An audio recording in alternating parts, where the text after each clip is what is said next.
This episode of Internet Superstars brought to you by Netflix, eMusic, and GoDaddy. Get yourself a piece of the internet today. A really fine piece.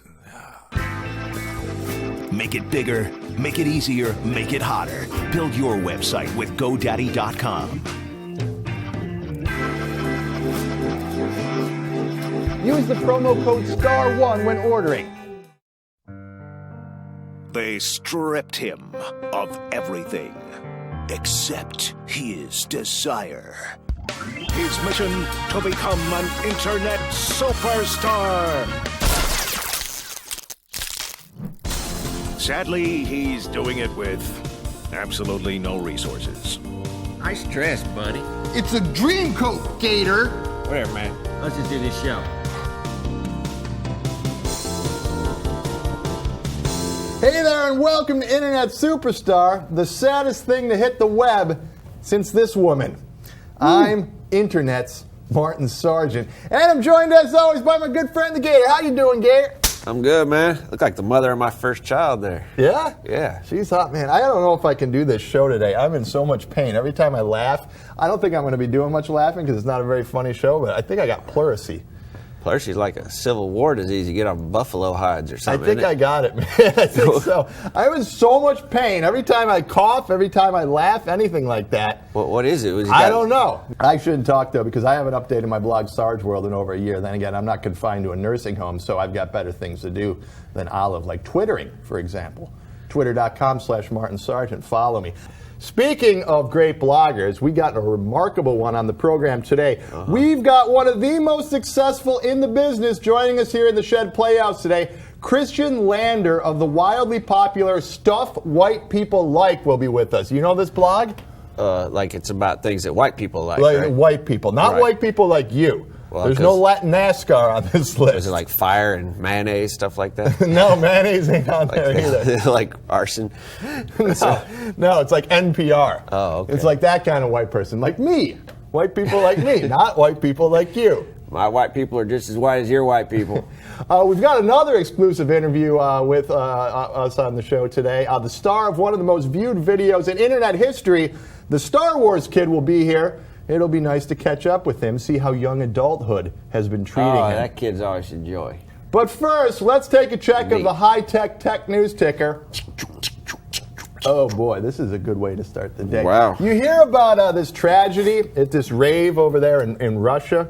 You hear about this? I think every rave is a tragedy in Russia. According to Reuters, dozens of rave partygoers have lost partial vision after a laser light show burned their retinas, which is totally odd because most Russian partiers go blind from the vodka they make in their bathtubs, not from raves. But this was very different. That's not what you expect when you go to a dance party. Although I did fuse my spine together at a rave in Russia one time. It took me about a month. I just had to sit there watching reruns of that soap opera Santa Cruz in a hospital in Moscow. They heard that over there in Moscow? That's all they had on TV. Big Russian ladies to give you the full body massage. But anyway, this was a very different thing. Attendees at this month's Aquamarine Open Air Festival in Kurzhak, which is 50 miles northeast of Moscow, began seeking medical help 3 days after the show. Complaining of eye and vision problems. Some of them lost as much as 80% of their vision. Jesus Christ. Would you wait 3 days to go see a doctor if like lasers burned your eyes out? I mean, they must have been coming down off some extremely powerful drugs to like not be able to go. Well, they're Russian, you know. They're tough. They're tough people. They are tough. You can like lose an arm there in a car crash, and you don't go to the hospital like 4 days later. They can't see though. I mean, if you're like all goofed up on ecstasy or something like that, I can see how you might just want to take a pass on going to get your vision back. It's like I had a cousin once who did a haunted house, and he did a bunch of lasers in there, and like 6 people went blind, and then one lady Two of them never came out. One lady lost a leg in there, but that's You stare in those lasers, like they're using like What kind of lasers in a were they melt. using? So They're using like these Soviet era.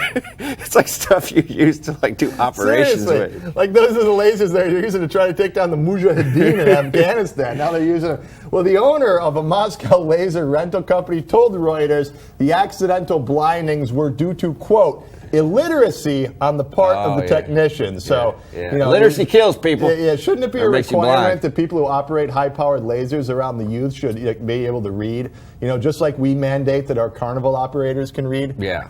Like your cousin at the haunted house? You've been to the Kentucky State Fair? I've been to a lot of state fairs, not that one. I imagine the Kentucky State Fair is among the worst. I almost got killed on a ride there once. The guy had Pink Floyd blazing so loud you couldn't hear me screaming when my ride seat started to fall apart.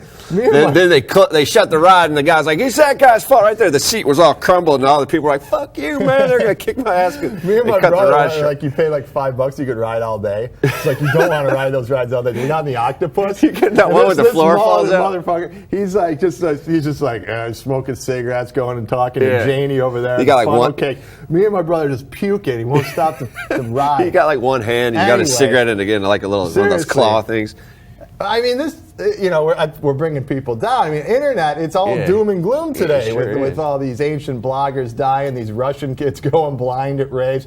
I think, Gator, we need to do something a little bit more lighthearted. Let's bring it up a notch. How about we do so? You really want to be on the internet that bad? That's always uplifting. This is very uplifting, unless you're the person we're talking about. This is a segment where we show you people embarrassing themselves and their families by doing something so ridiculous for no reason other than to get a few thousand hits on YouTube.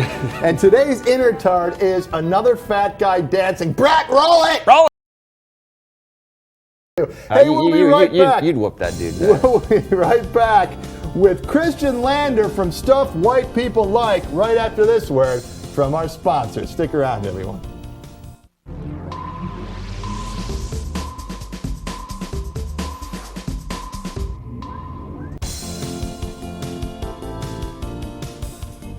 And welcome back to my show. My next friend started a WordPress blog in January that quickly became one of the most popular blogs on internet. Why? Because it's easily one of the best blogs on internet. From Stuff White People Like, here's Christian Lander. How you doing, Christian? Thanks so much for being on the show. Thanks for having me on. You know what, man? I knew that I was a really white guy, but I didn't realize how white I was until I started reading your book and looking at your blog and your new Facebook app. I mean, this reads like my memoirs.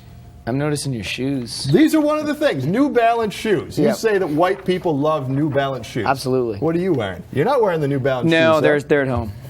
Well, everything else in here. Coffee, NPR, Wrigley Field, yoga, difficult breakups. That's a big one. Dive bars. Yep. And usually my difficult breakups happen as a result of my spending too much time in dive bars, as a matter of fact. Then they're resolved by going back to the same dive bars. How much of the book and the website and the face, how much is autobiographical? Everything except outdoor performance gear. Like, I don't wear North Face stuff. I hate REI. Like, this is just not who I am, because I'm not really into nature. You and I are kind of alike. Yeah. I don't wear any of that stuff. No, I can't do it. How about rollerblades? You do that? That's not in there. That doesn't count as outdoor performance gear? No. Rollerblades, that's like reverse performance gear. That would gear. kind of be in here, though. Isn't that kind of a white guy thing to do, to go fruit booting? You guys are internet, so I can make this joke, right? What's the hardest part about rollerblading? Having to tell your father you're gay. There it is. Yeah, man. See, we're on the same wavelength there. But you know what separates you, the white guy, from me, the white guy? You're successful and very good at what you do, and I am not. I am neither of those things, man. I mean, for example, what's this business about you getting a 6-figure deal with a big publisher after you started this blog? Is that true? I can't comment on that. Oh, come on. You got to tell me, man. It's can't. just the two of us here in the shed. I literally can talk about anything else. Okay. I can't comment on that. Okay. Well, was it your intent to monetize the blog at all? This is just a hobby. How did it start? So my friend Miles and I were having an instant messenger conversation about the TV show The Wire. Both huge fans of The Wire. Huge. White people love The Wire. Not all of them. That's where this came from. Really? And Miles is Filipino. He said he didn't trust any white person who doesn't watch The Wire because they don't know what's going on in the streets, right? I mean, Miles lives in Vancouver, right? So, like, not the worst streets. And so we're saying, well, what are they doing instead of watching The Wire? And we threw these ideas back and forth. Getting divorced, going to therapy, doing yoga, going to plays. Open in here. Yeah, and after that conversation... Hating corporations. I said, okay, that's hilarious. I'm just going to start a blog. And went to WordPress.com, like a million other people have done. I typed in stuff white people like.wordpress.com and started writing. And that was it. And I just started writing. And what was the first entry? Coffee. Coffee. And these aren't ranked. These aren't weighted. The only reason coffee was in there is because in my high school, there were always these guys who would attach one of those plastic coffee mugs to the back of their backpack. Yeah. And usually it was with one of those carbiners or binders or whatever the hell they sell for rock climbing. And they would attach their mug to the back. And they were so proud they were drinking coffee. But I knew they didn't like it. I mean, you're in the 9th grade. Like, there's no way you really... Yeah, in the 9th grade, but they're like, yo, you don't want to talk to me until I've had my coffee. Yeah, exactly. Kind of thing. It's like smoking. You have to hate it for a while before you like it. And so it was always a white guy who would do that. You know what that reminds me of? It's another thing in this book with it hanging from the backpacks. It's not bottled water that white people like. It's water in bottles. Yes. Tell me about that. Well, it's not, and I mean, it's hierarchical. Like, most of the book talks about like different rankings of white people and about the importance of one-upping white people. So if you have bottled water, like Fiji water, weak. Huge carbon footprint. Exactly. Like, it's got to come here all the way from Fiji, yeah, man. That's not smart. That's not progressive. No, terrible. So you get trumped by someone who has an Nalgene bottle, right? And they can say, yeah, I take this camping. There's a controversy about the Nalgene. And that's where the ultimate comes in. They get trumped by the people with the Sig bottles, the metal ones, because they don't leak. Like Hippie Glenn, one of the guys who works here. Does Hippie Glenn have his bottle? Because I can know show Hippie Glenn is over there smoking pot, probably. That's in the book, too. Smoking pot in there, too. There are a lot of stuff white people like. But yeah, and then you have that Sig bottle, manufactured in fair trade conditions, and, no leaching of toxins and plastics, and boom, you win. Kind of breaks my heart because those Nalgene bottles are made in my hometown of Rochester, New York, and kind of everything that kind of happens there is going to the birds, Kodak, and that stuff. Anyway, is there new examples of stuff that white people like that have not yet? They're not in the book. They haven't hit the blog. They're not in the new Facebook. The new one that's coming next is unpaid internships. Because for some... Look around you, my friend. All fantastic. These kids out here, all unpaid interns. Because what's great about it is white people are willing to go through a cutthroat unpaid internship for a job that pays $24,000 a year. No one else is willing to do that. I don't even think we pay our full-time staffers $20,000 a year. But the book, it's not really about white people. I mean, it's about upwardly mobile white people. It's about progressive white people. I mean, NASCAR, for example, is not in this book. Yeah. It's about people like you, I would assume, people like me. I mean, is that right? Yeah, I mean, it's as much about class as anything. Yeah. And so I grew up in Toronto, Canada, and in the city. And what happened was, throughout my childhood, I saw the entire white working class, just like in San Francisco or in Vancouver or Seattle, was pushed out of the city. And so all that was left was these kind of white people. So when I say white people, these are the only kind, well, I mean, obviously I'm part of them, but these were the only kind I grew up with, and Miles grew up with, so it was funny to us. But it's not even about race as well, because it's about, being upper middle class liberal. Yeah. You know what I mean? And it's where, in the old days, you would have this quest for status based on money. You know what I mean? Like, look, I got a Bentley. Look, I got a house with 18 bedrooms. This new generation that we're a part of isn't impressed by that. You know what I mean? It's like, oh, great, you get 8 miles to the gallon. Thanks for killing all of us. You know what I mean? We're impressed by, like, the Prius that runs on, the garbage, like in Back to the Future. If someone had the DeLorean that ran on, that would really impress me. Or, you know what I mean? Who's more authentic? Who can order off the, like, secret Japanese menu? You know what I mean? Like, this is the stuff that impresses us, not just, like, the sick material What about people that can order off the secret In-N-Out burger menu? Does that count? No. Do you even know? Oh, you have those in L.A. Yeah, I know all about that secret menu. How many people just didn't get the joke with this book and said, you are a big, fat, white racist? A lot. Really? That's disappointing. No, that's fine, actually. Yeah? The comments that I usually get are, you're a terrible writer, you're not funny, and you're a racist. I really don't like being called the first two, because I'm not sure. You know what I mean? I'm still insecure about if I'm a good writer or funny. But I know for a fact that I'm not a racist. So that's really easy to deal with. And what I love it is people are like, well, I don't like sushi, so I guess I'm not white. How dare you make this accusation about me based on my race that's not true? And so I'm thinking, like, oh, so when someone makes a generalization about your race, that doesn't describe you, you find it Yeah. offensive. Yeah. You know, I think a few other people have been through that in the past millennia. few, Yeah, just yeah. a few, you know.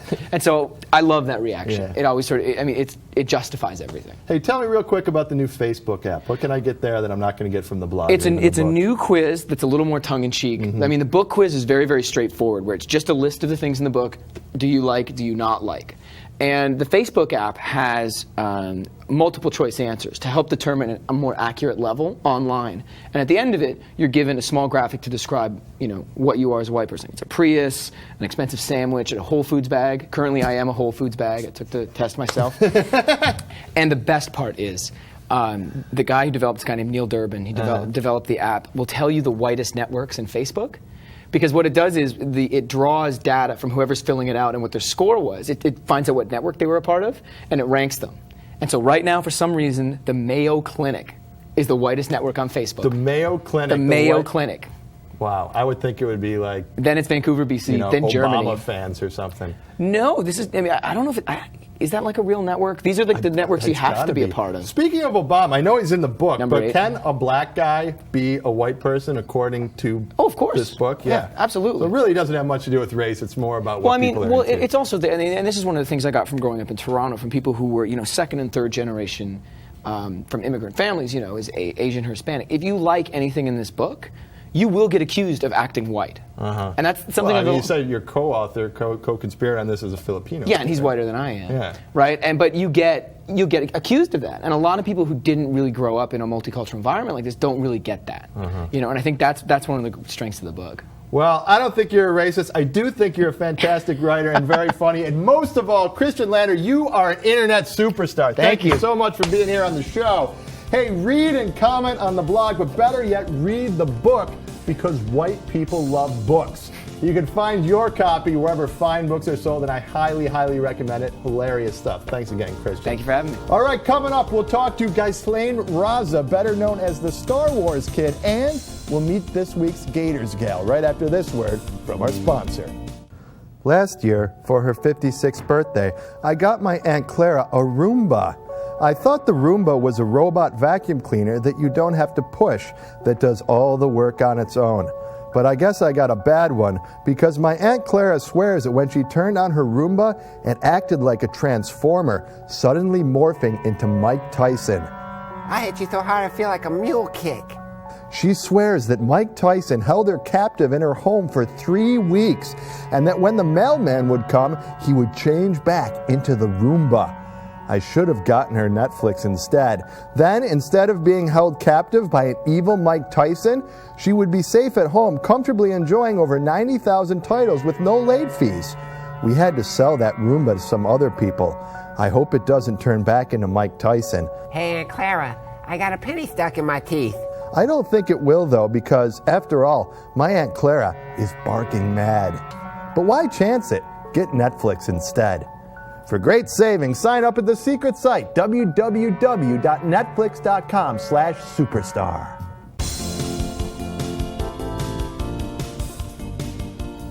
And welcome back to my show. Back in 2002, when Ghislaine Raza filmed himself swinging a golf ball retriever, pretending to be Darth Maul, he had no idea that videotape would fall into the wrong hands and eventually be viewed 900 million times, making him into the Star Wars Kid, one of the most popular viral videos of all times. I mean, more so than the Paris Hilton sex tape, I think. But why would Ghislaine Raza regret such fame? Well, because all 900 million viewers were, to put it mildly, laughing at him. That's true. Sorry, Ghislaine. Well, now, right here on my show, he's finally ready to speak out and defend himself and tell the story of what it's like to live life as the most lampooned person on internet. Viewers, please welcome the Star Wars Kid. Ghislaine, welcome back to my show. You look a lot different than you did back in that day in the AV room of your school.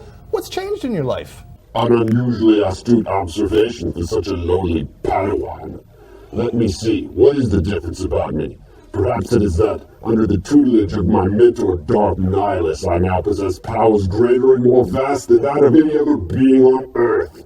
Or perhaps it's that I'm raising a clone army beneath the floor of the desert in an impregnable fortress bunker, And when my army is ready, I will set it upon the cities of the world and gain a terrible vengeance upon all those who ever dared to laugh at me. My favorite part of that tape was when you got really spastic and kind of lost your footing and you almost like fell right on your ass. I'm coming for you first, Martin Sargent. And when the day comes that you wait to see me standing before you cloaked in the black robes of vengeance, I will smite you down with swift and terrible blows of justice. You will beg me for mercy, Martin Sargent. Then we'll all beg me for mercy. All right, Star Wars Gator, I'm having a little bit of trouble getting oxygen to my lungs, so That kid chokes you every time he comes on the show. I don't know. That was not the pleurisy. Yeah, you're gonna have to. Why don't you just introduce us to this week's Gators Gals, man? Let me get my lungs back here. Yeah, you breathe deep, breathe easy there, buddy. I'll read you a nice little poem I wrote for this gal. Her name is Giselle. Bunchkin? No, it's a different Giselle, just some gal. Giselle, blackness settles on the plains like an ink, a jet black night, but for the far off horizon, which is set ablaze with fire. Coils of flame alive like writhing snakes of lava, fed by a hot south wind. You come to me on this fire wind, a tiny finch with eyes a riot of fear. Your tiny heart, a trip hammer, against your fluted rib cage. Light on my chest and rest, little bird, for you are safe now, and I will cool you. And later, maybe we can go to Red Lobster. And if you want, I can finger bang you back by the payphones. That's beautiful. You made me spit coffee bourbon all over my You know how many pants. times Red Lobster's always got the best place to just finger bang somebody back by the payphones. Hey everyone! It's got that dark little hallway back there. That's all the time we got for this edition of Internet Superstar. I'd like to thank my friends Christian Landa and the Star Wars Kid for stopping by. Be sure to catch a new Little Internet Superstar tomorrow and every other weekday. Until then, we'll see you at the bar. Good night. Yeah!